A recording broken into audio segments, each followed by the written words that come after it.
జనరల్గా గ్రాడ్యుయేట్ అనేసరికి కొంత ఆపోజిషన్ వాయిస్ ఎక్కువ పోయేందుకు అవకాశం ఉంది. అప్పుడు స్వామి గౌడ్ గెలిచారు కరీంనగర్ దానిలో, మళ్ళీ తర్వాత జీవన్ రెడ్డి గెలిచారు, నారాదాస్ లక్ష్మణరావు. ఇప్పుడు ముఖ్యంగా ఏంటంటే రేవంత్ రెడ్డి గారి ఆధ్వర్యంలో మరి కాంగ్రెస్ చాలా అద్భుతంగా తెలంగాణలో అన్ని రంగాల్లో ముందుకు తీసుకెళ్తున్నది. ముఖ్యంగా వితిన్ 1 year ఒక 55,000 మరి ఉద్యోగాలకు రూపకల్పన జరిగింది అంటే అది అన్బిలీవేబుల్ థింగ్. మనం చూస్తున్నాం ఒక డిఎస్సి అయితే ముఖ్యమంత్రి గారు within 90 days notification to recruitment 90 రోజుల్లో మరి వాళ్ళ ఉద్యోగాలు ఇచ్చారు. అలా ఎన్నో ట్రాన్స్ఫర్లు కావచ్చు, ప్రమోషన్లు కావచ్చు. 24 సంవత్సరాల 2 లక్షల ఉద్యోగాలు ఇస్తామని చెప్పారు సంవత్సరంలో. ఎస్, ఇప్పుడు తప్పకుండా 2 లక్షలు అయిపోయింది, సంవత్సరం అయిపోయింది, 2 లక్షల ఉద్యోగాలు ఇవ్వలేదు. సంవత్సరంలో 2 లక్షలు అంటే అప్పటికీ కూడా ఈ టైము నోటిఫికేషన్ తర్వాత ఇవన్నీ కూడా ఉన్నాయి. డెఫినెట్గా రాబోయే 1 yearలో డెఫినెట్గా కూడా లక్షల ఉద్యోగాలు ఇవ్వడానికి ప్రభుత్వం ఖచ్చితంగా ఆలోచిస్తున్నది. ఇవాళ మనం చూసి ఉన్నాం రేవంత్ రెడ్డి గారి ఆధ్వర్యంలో ప్రమోషన్స్. నేను చూశాను, నాకు కొద్దిమంది ఫిజికల్ డైరెక్టర్ కలిశారు. After 24 years they got promotion. 24 సంవత్సరాల నిరీక్షణ తర్వాత 12,000 మంది ఉద్యోగులకు మరి ప్రమోషన్స్ రావడం జరిగింది. ఇవన్నీ కూడా మరి చాలా క్లారిటీగా ఎక్కడ ఎలాంటి ప్రాబ్లం లేకుండా ఓవర్ నైట్లో నిష్పక్షపాతంగా జరిగి ఉన్నాయి. ట్రాన్స్ఫర్లు కావచ్చు, మన ముఖ్యంగా ఈ 317 జీవోలోని spouse cases, medical health cases, ఇవన్నీ కూడా ఎంప్లాయీస్ అసలు ఊహించలేదు. అవన్నీ కూడా చక్కచక్క జరిగిపోయినాయి. ఈవెన్ నిన్నగాక మొన్న కూడా యూనివర్సిటీ టీచర్స్కి 5 years సర్వీస్ను ఎక్స్టెండ్ చేసి ఉన్నారు. They also did not expected.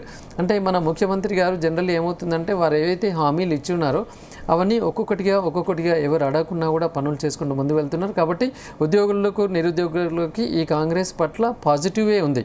అందుకే నేను చెప్పాను, కాంగ్రెస్ పట్ల పాజిటివ్ ఉంది, నరేందర్ రెడ్డి పట్ల పాజిటివ్ ఉంది. Plus into plus is equal to plus అవుతుంది. కాబట్టి ఖచ్చితంగా నరేందర్ రెడ్డి విన్ అవుతాడని నేను చెప్తున్నాను.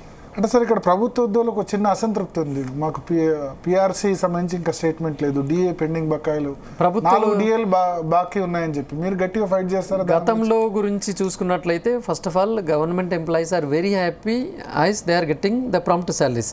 Exactly on first they are getting the salaries. Because గత 2 years చూసుకుంటే మరి 5th వస్తుందా, 10th వస్తుందా, 15th వస్తుందా, అసలు అలాగే ఉంటే ముక్కలు చేసి కూడా శాలరీ వస్తుందేమో అన్న భయం ఉండే. అలాంటి దాని నుంచి బయటపడిండు. And they got the confidence. ఎందుకంటే మనం ట్రాన్స్ఫర్లు కానీ ప్రమోషన్లు కానీ ఇవన్నీ చూస్తున్నాం కదా. ఓకే, కొంచెం వాళ్ళకి ఇప్పుడు మా జీతం మాకు రావడమే గొప్ప అనే సిచ్యువేషన్ వచ్చింది. ఇంతకుముందు అలా క్రియేట్ అయింది. మరి ఆ ప్రభుత్వంలో వాళ్ళ జీతాన్ని మరి ఎప్పుడు వస్తుందా అన్న టెన్షన్ ఉండే కదా. మరి అప్పుడు లోటు బడ్జెట్ తోటే ప్రభుత్వం ఉంది, ఇప్పుడు ఉంది. బట్ అయినా ఇప్పుడు ప్రాంప్ట్గా పేమెంట్ చేస్తున్నారంటే ఒక పాజిటివ్ కార్నర్లో ఎంప్లాయీస్ అందరు కూడా ఉన్నారు. So moreover government employees are happy. Government employees 100% నాకు కాన్ఫిడెన్స్ ఉంది. అందరు గవర్నమెంట్ ఎంప్లాయీస్ ఖచ్చితంగా కాంగ్రెస్, నరేందర్ రెడ్డికి ఖచ్చితంగా ప్రియారిటీ 1 ఓటేస్తుంటారు. సో ఒకటి ప్రైవేట్ ఉద్యోగులకు హెల్త్ కార్డ్ అని చెప్పారు మీరు, ప్రైవేట్ టీచర్స్కి ఎట్లా పాసిబుల్? దాన్ని ఎట్లా?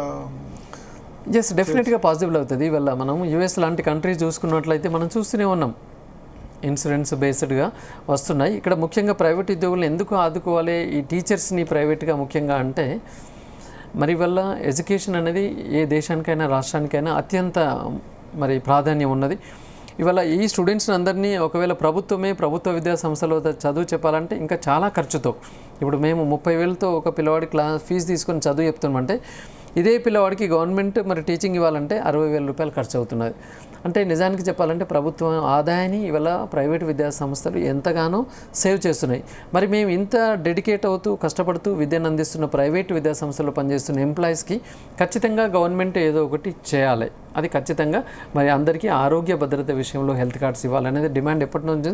ఖచ్చితంగా నేను ప్రామిస్ చేస్తున్నాను, ప్రైవేట్ విద్యా సంస్థల్లో పనిచేస్తున్న ఎంప్లాయీస్కి హెల్త్ కార్డ్స్ ఇవ్వడానికి 100%గా నేను కృషి చేస్తాను. ప్రైవేట్ విద్యా సంస్థల నుంచి కూడా వాళ్ళ క్యాండిడేట్ ఉన్నట్టున్న ట్రస్మా తరఫున శేఖర్ రావుని పెట్టినట్టు ప్రైవేట్ విద్యా సంస్థల్లో నుంచి ఉన్న దానిలో ఇప్పుడు ఎలా ఉంది అంటే ఆల్మోస్ట్ ఆల్ ఇప్పుడు ఉన్న దానిలో గెలిచే దానిలో నంబర్ 1గా మేము ఉన్నాము.